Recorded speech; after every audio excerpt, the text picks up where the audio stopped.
Hi എല്ലാ കൂട്ടുകാർക്കും ഷിലൂസ് കിച്ചണിലേക്ക് സ്വാഗതം. ഇന്ന് ഞാൻ വന്നിട്ടുള്ളത് വളരെ ഹെൽത്തി ആയിട്ടുള്ള ഒരു ചിക്കൻ റെസിപ്പിയായിട്ട്.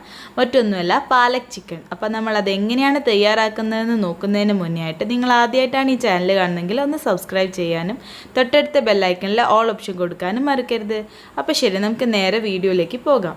അപ്പം ഞാൻ ഇതിനായിട്ട് എടുത്തു വെച്ചിട്ടുള്ളത് കുറച്ച് പാലക് ചീരയാണ്. അപ്പോൾ നിങ്ങൾ കാണുന്നുണ്ടാവും, ഇത് നന്നായിട്ട് കഴുകി വൃത്തിയാക്കി വെച്ചിട്ടുള്ള പാലക്കാണ്.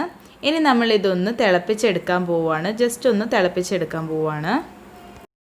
അപ്പോൾ ഈ പാലക്കിൻ്റെ ഗുണങ്ങളെക്കുറിച്ച് ഞാൻ പ്രത്യേകിച്ച് പറയേണ്ട കാര്യമില്ല. ഇതിൽ ധാരാളമായിട്ട് അയൺ അടങ്ങിയിട്ടുണ്ട്. അതുകൊണ്ട് തന്നെ നമ്മൾ സ്ത്രീകൾക്കും കുട്ടികൾക്കും എല്ലാവർക്കും ഇത് കഴിക്കുന്നത് വളരെ നല്ലതാണ്. അപ്പോൾ ഇത് ആഴ്ചയിൽ ഒരു 2-3 ദിവസമെങ്കിലും നമ്മൾ ഈ പാലക്ക് കഴിക്കുകയാണെങ്കിൽ, പാലക്ക് നല്ല ഏതൊരു ഗ്രീൻ ലീഫ് വെജിറ്റബിൾ ആയാലും നല്ലത് തന്നെയാണ്. അതിൽ ഏറ്റവും ബെസ്റ്റാണ് ഈ പാലക്ക്. അപ്പോൾ ഇനി ഇത് നമ്മുടെ കാഴ്ചശക്തി വർദ്ധിപ്പിക്കാനും ഒക്കെ നമ്മളെ ഹെൽപ്പ് ചെയ്യുന്നുണ്ട്.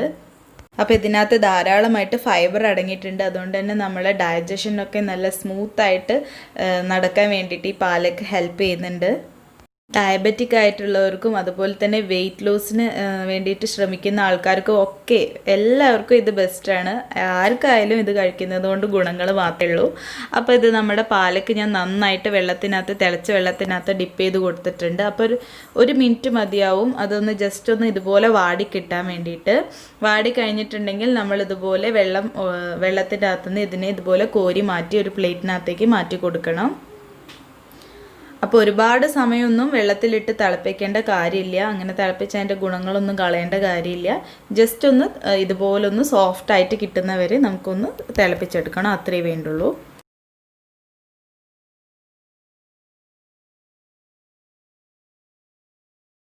അപ്പോൾ നമ്മുടെ പാലക്കൊക്കെ ഞാനിത് ഇതുപോലൊരു പ്ലേറ്റിനകത്തേക്ക് കോരി മാറ്റിയിട്ടുണ്ട്. ഇനി നമ്മൾ എന്താ ചെയ്യേണ്ടതെന്ന് വെച്ചിട്ടുണ്ടെങ്കിൽ, ഒരു പാൻ അടുപ്പത്ത് വെച്ചതിന് ശേഷം അതിനകത്ത് കുറച്ച് ഓയിൽ ഒഴിച്ചു കൊടുക്കുക.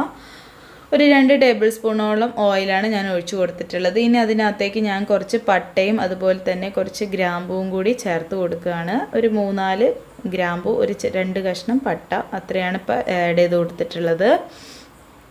അത് നന്നായിട്ടൊന്ന് മൂപ്പിച്ചതിന് ശേഷം ഞാൻ ഇതുപോലെ ചെറുതായിട്ട് ചോപ്പ് ചെയ്ത് വെച്ചിട്ടുള്ള സവാളയാണ് ഇപ്പോൾ ഇതിനകത്തേക്ക് ആഡ് ചെയ്ത് കൊടുക്കുന്നത്. ഒരു 2 സവാള എടുത്താൽ മതി.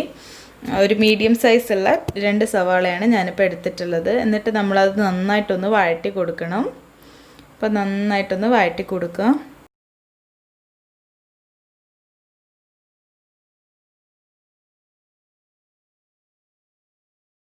അപ്പോൾ നമ്മൾ ഇപ്പോൾ ഒരു ടേബിൾ സ്പൂണോളം ജിഞ്ചർ ഗാർലിക് പേസ്റ്റാണ് ഞാനിപ്പോൾ ആഡ് ചെയ്ത് കൊടുത്തിട്ടുള്ളത്. അതുപോലെ തന്നെ 2 പച്ചമുളക് ചെറുതായിട്ട് ഇതുപോലെ വട്ടത്തിൽ അരിഞ്ഞെടുത്തിട്ടുള്ളതാണ്.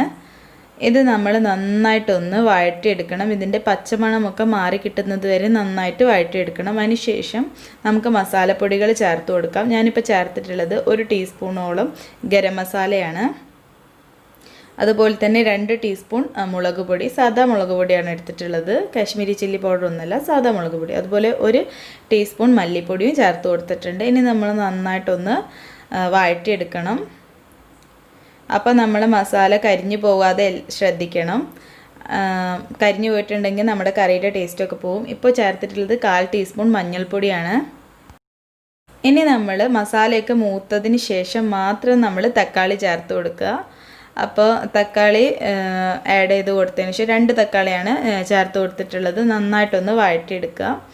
അപ്പോൾ മസാലപ്പൊടികൾ ചേർത്തതിന് ശേഷം തക്കാളി ചേർക്കുന്നതായിരിക്കും ഏറ്റവും ബെസ്റ്റ്. മറ്റേ തക്കാളിയിൽ നിന്ന് ഇറങ്ങുന്ന ആ ഒരു വെള്ളത്തിൽ നമ്മുടെ മസാലപ്പൊടികളൊന്നും മൂത്ത് കിട്ടില്ല. ജസ്റ്റ് വെള്ളത്തിൽ വെന്ത പോലെ ആവുള്ളൂ. അപ്പോൾ ആ ഒരു ടേസ്റ്റ് കിട്ടില്ല.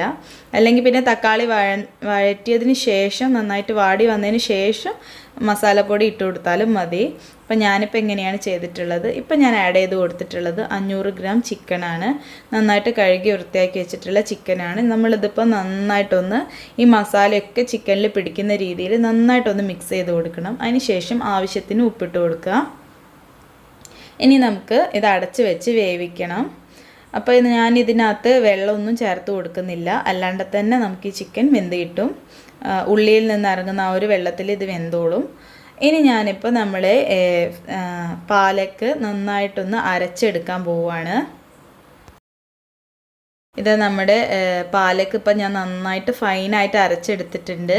അപ്പം നമ്മുടെ ചിക്കനൊക്കെ ഇപ്പം നന്നായിട്ട് വെന്തിട്ടുണ്ട്. അതിന് ചിക്കൻ കറിയിലേക്ക് നമ്മളിപ്പോൾ ഈ പാലക്ക് ജ്യൂസാക്കിയത് ഒഴിച്ചു കൊടുക്കാൻ പോവുകയാണ്.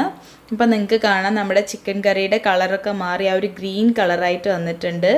അപ്പോൾ ഈ ചിക്കൻ പീസിലെല്ലാം ഈ ഒരു പാലക്കിൻ്റെ ആ ഒരു ഫ്ലേവർ കിട്ടുന്ന രീതിയിൽ നന്നായിട്ട് നമ്മളതൊന്ന് മിക്സ് ചെയ്തിട്ട് ഒരു 2 മിനിറ്റോളം നമ്മളിതൊന്ന് തിളപ്പിച്ചെടുക്കണം. അപ്പോഴാണ് അതിൻ്റെ ആ ഒരു ഗുണങ്ങളും ആ ഒരു ഇതെല്ലാം നമ്മുടെ കറിക്ക് കിട്ടുന്നത്. അപ്പം ഞാൻ നന്നായിട്ട് മിക്സ് ചെയ്തെടുത്തിട്ടുണ്ട്. ഇനി ഒരു 2 മിനിറ്റ് തിളപ്പിച്ചതിന് ശേഷം നമുക്ക് ഫ്രഷ് ക്രീം ആഡ് ചെയ്ത് കൊടുത്തിട്ട് ഫ്ലെയിം ഓഫ് ചെയ്യാം. ഫ്രഷ് ക്രീം ഒരു 2 ടേബിൾ സ്പൂണോളം ഞാനിപ്പോൾ ആഡ് ചെയ്ത് കൊടുത്തിട്ടുണ്ട്. ഇത് നമ്മുടെ കറിക്ക് കാണാനും നല്ലൊരു ഭംഗി കിട്ടും, അതുപോലെ തന്നെ നല്ലൊരു ടേസ്റ്റും ഒക്കെ കിട്ടും നമ്മൾ ഈ ഫ്രഷ് ക്രീം ഇതുപോലെ ആഡ് ചെയ്ത് കൊടുക്കുമ്പോൾ. അപ്പോൾ കണ്ടില്ലേ, നല്ല സൂപ്പറായിട്ട് നമ്മുടെ പാലക് ചിക്കൻ ഇവിടെ റെഡി ആയിട്ടുണ്ട്. അപ്പോൾ നിങ്ങൾ തീർച്ചയായിട്ടും ഇത് ട്രൈ ചെയ്ത് നോക്കണം. വളരെ ഹെൽത്തിയും ടേസ്റ്റിയുമായിട്ടുള്ള ഒന്നാണിത്. ചപ്പാത്തിയുടെ കൂടെയൊക്കെ കഴിക്കാനായിട്ട് വളരെ സൂപ്പറാണ്. ചപ്പാത്തിയുടെ കൂടെ മാത്രമല്ല ചോറിൻ്റെ കൂടെയൊക്കെ കഴിക്കാം. അപ്പോൾ നിങ്ങളിത് ട്രൈ ചെയ്താൽ മാത്രം പോരാ, നിങ്ങൾ ഫീഡ്ബാക്ക്സ് അറിയിക്കാനും ഫ്രണ്ട്സിനൊക്കെ ഷെയർ ചെയ്ത് കൊടുക്കാനും ആരും മറക്കരുത്. അപ്പോൾ ഇതിലും നല്ല വീഡിയോയിലൂടെ കാണുന്നതിൽ see you. Thanks for watching.